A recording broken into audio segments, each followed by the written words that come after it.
রাজধানী ঢাকার প্রাণকেন্দ্রে দাঁড়িয়ে আছে বাংলাদেশের ধর্মীয় ঐতিহ্য ও সংস্কৃতির এক অনন্য প্রতীক বাইতুল মোকাররম জাতীয় মসজিদ। প্রতিদিন হাজারো মানুষের পদচারণায় মুখর এই মসজিদ কেবল একটি উপাসনালয় নয়, এটি কোটি মানুষের আবেগ, আস্থা এবং আত্মিক প্রশান্তির ঠিকানা।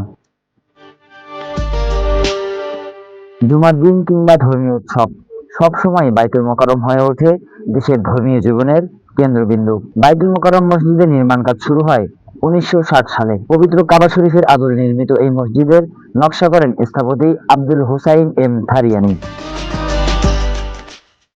তৎকালীন পূর্ব পাকিস্তানে একটি আধুনিক ও বৃহৎ কেন্দ্রীয় মসজিদ নির্মাণের পরিকল্পনার অংশ হিসেবে গড়ে ওঠে এই স্থাপনা। কয়েক বছরের নির্মাণ কাজ শেষে ১৯৬৮ সালে মসজিদটি আনুষ্ঠানিকভাবে উদ্বোধন করা হয়। বাংলাদেশ স্বাধীন হওয়ার পর বাইতুল মোকাররম জাতীয় মসজিদের মর্যাদা লাভ করে।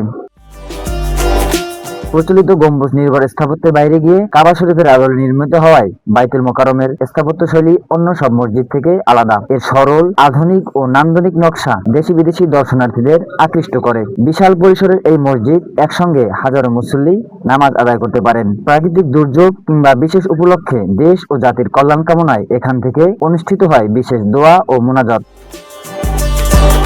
শুধু ইবাদতের স্থান হিসেবেই নয়, ধর্মীয় শিক্ষা, সামাজিক সম্প্রীতি এবং নৈতিক মূল্যবোধ চর্চার ক্ষেত্র হিসেবেও গুরুত্বপূর্ণ ভূমিকা পালন করে বাইতুল মোকাররম। দেশের বিভিন্ন জেলা থেকে মানুষ এখানে আসেন নামাজ আদায় করতে।